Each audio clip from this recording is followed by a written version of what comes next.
So when we started in designing the experiment, we had to ask the question, what is it that we want the students to know?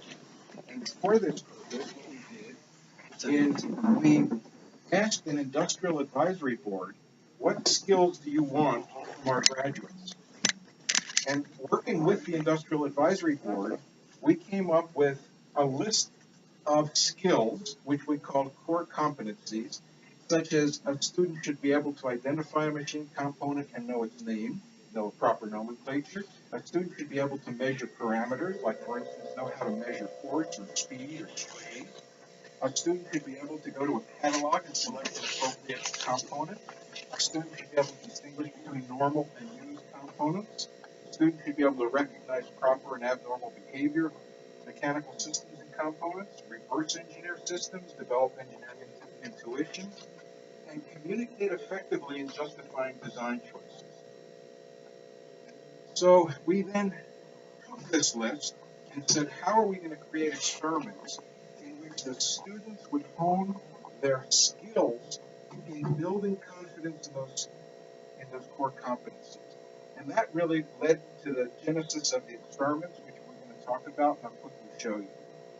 But the key piece to this is that what we were trying to promote is something called hands-on and minds-on learning, so that instead of it being more of a recipe-type lab, it was exposure to systems and enforcing some kind of open-ended challenges. So fasten your seatbelts. This is going to be a little fast, this part of the talk. I just want to show you some of the experiments. And for this, I'll just mention this first lab is students learn what are all kinds of components. They're given a drill press. They're given a drill press. They're told to take the cover off and what are the speeds attainable by the drill.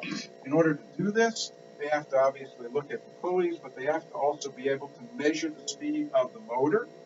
Then they have to be able to figure out, wait a minute, the belts have different combinations. They have to know where do you measure? Is it the ID, the OD? Where do you measure? And then you have to answer a few questions. This is Fernando, our co-author. We have a go-kart chassis in the lab. We take the chassis outside into the hall. It's actually driven by the left rear wheel. We have a student sit in the go-kart. We have another student or two push from the left side, and we ask the students, well, what happens when you do this? And what might be a disadvantage of the design, or what might be an advantage? And there are also some components they're asked to look at. We have a chainless bicycle. It's a direct drive bicycle, so it has a drivetrain. We ask students, what's an advantage or disadvantage of this? We have a whole host of kind of questions to promote thoughts, what's inside. We have a motorcycle engine. We ask students to look and identify components. We ask the students to look at the transmission and figure out what gear it is, first gear, second gear, based on the flow of the mesh. And we have added a crank to that so they can also do that. And we have a Harley-Davidson engine, and they have to identify their 6 speeds.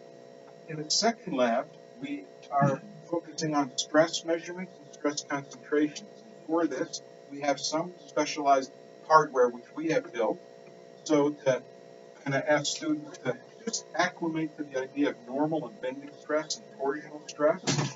Students make these measurements and then are asked some questions. We have intentionally put defects into shafts, like drilled a hole and add strain gauges, and then ask students to predict what they think the stress should be associated with the stress concentration. For this, they have to figure out that they've got to add a weight to get a moment arm. They've got to take some measurements. And although it may seem very straightforward when you look at the equations, the confusions that come up are really very insightful. For instance, where do you measure from and to? From the edge or to where the strain gauge is, or to the edge of the shaft, or to where the loading is? So they're simple questions, but we don't give them the answers. But they then have to check their gear. We have a part of this experiment, they pull using an instrument-type device on flat bars. They also can look at photoelastic effects through polarized film. In a third experiment, we have, this is a coupler of 2 shafts.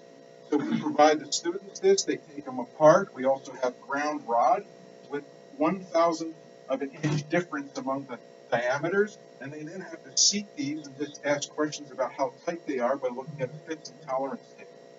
And this just raises issues about how important it is to have the proper dimensions. We also have an arbor press with a load cell. We ask the students to predict what's the force to seat the peg into a hole. We then ask them to press and check how close or far they are from their prediction. We have a fourth lab on gears. We have a whole bunch of commercial gearboxes. They have to open them. They have to look at them. They have to ask questions about why and what gears are present, how they're supported by bearings. We have some surplus equipment. This is from a baffle in a car for HVAC. They have to measure the speed of the motor by plugging it into a 12-volt source. They count the number of teeth. They predict the train ratio, the output to input ratio. They count the output and they see how close they are. And we have some other systems, such as a differential from a truck. One of the more intriguing aspects of this experiment, which I'd like to talk about in a few moments, is that we ask students to design some geared clocks. We tell them for an arbitrary input speed, we'd like you to design a clock to show the minutes and the hours, and we'll easily be able to check your accuracy. What they do is they design this in CAD. They create their designs. They attempt to show that the designs work. They submit their gears to a 3D printer, and the following week pick up the gears, and then are asked to build, assemble their clock. For this, they have to drill press into a plate and figure out what the center-to-center distances are, and some of them work well, and some of them do not. And it's quite an interesting experience for the students. We have some clocks that are beautifully designed, some are more compact than others, and we have many that don't give us accurate predictions of minutes and hours. So some are more sophisticated than others. In a fifth lab, we ask students to investigate chains, characterize them, and belts, timing belts, and wire rope, where they have to count. And then they ask questions, what's the effect of the angle on the taught side to the non-taught side? And they have to kind of come up with the relationship which exists in the courses. And this leads to the idea of tension. We have a lab, part of this is a station in which they have to design chain systems. And I will leave this, but they actually have to cut the chain and assemble the chain and pick the sprockets. We have a bearings lab where they have to know what types of bearings we have, the nomenclature of the bearings. They have to assemble a system with a bearing, and they don't know whether the bearing is good or bad. They have to start feeling this. And we have a seventh lab, and I realize time is running, where they have to be able to characterize different fasteners. So to know the pitch, they have to know something about torque wrenches because they want to know about clamping force. They are asked then a couple of questions.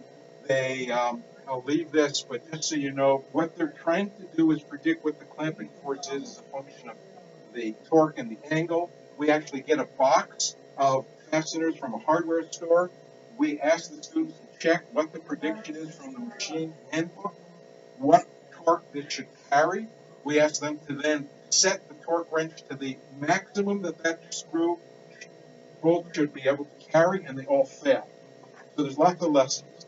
Okay, before I get a ticket, let me just keep going. Now that I've tried to give you kind of an exposure rather quickly of what the students experience, what we would like to do is propose broadening the exposure to students elsewhere through remote access. And essentially what we would like to do is take two of these experiments and test this idea. This would require, well, let me just say, the two experiments are the clock design, where what we would like to do is just set up the specifications, have students at a remote location and at Marquette try to design together by collaborating, dealing with all the differences, then have the remote students and the local students make these gears at Marquette. We would send the fabricated gears to the remote students and have the students assemble them and then discuss was it successful, was it not. The second experiment we would like to test remotely is measurement of stress and strain by a teleoperated system which would press or apply loads to some shafts or some parts. The students, as long as there's internet connection, would be able to observe real-time measurements of the strain gauges, and then the students could investigate different loading. In order to have, just quickly, our long-term aim is to have a suite of mechanical design or machine design labs that would be kind of investigated by students everywhere or anywhere, as long as they have internet access. Our second goal is for students to experience collaboration in terms of global, which is kind of a global teams, which is what's practiced in industry. And so we have a few questions that we have to answer to get there, communication needs, and we have to build a teleoperation system, and this is discussed in the paper. Let me just close by the following. We are very interested in partners in this enterprise. We would take the leadership role in the technical and administrative part of the project. What we would like to do in order to get this to happen is to find appropriate funding. So if somebody may know, either a government agency or company or a school that would be willing to support this, to seed this idea, we would be more than happy to work on this project.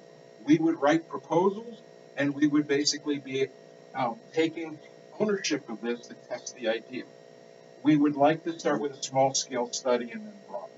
So we have a machine design lab. We have tried to design experiments that promote discovery learning, and we acknowledge that many institutions don't have the resources to build and do what we've done, but what we would like to do is find partners to work together.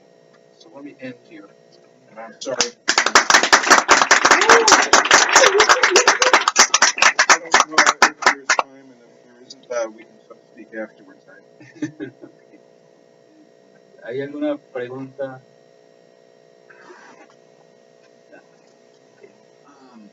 If you plan to make communications with ISTEC, LACTE, BEST in Europe, or ICU in India?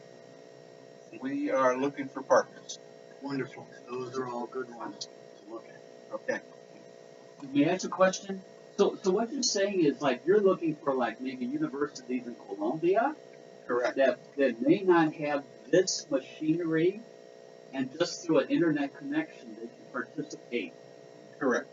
And what we have to do is develop the appropriate software to ensure that we have the right kind of communication. We have to have a teleoperation system. It could be a simple Greek robot or complicated. Please. I am from University Pontificia Bolivariana de Bucaramanga, and I would like to talk to you later. Absolutely. Thank you. One question about you have so 7 labs how to guarantee that the students don't share to other students the observations or measurements that were done. Excellent question, and we've given a lot of thought to that. So we run this experiment multiple times. We have 6, at least last semester. 6 lab sections are running this a week. So as a result, we have to make changes to do this. So for instance, in the clock design, every team is given a different input speed. So they can't use the same gears. But some of the experiments, we don't have as much freedom in that regard. I'm happy to talk to you. Thank you, Mark. Sure.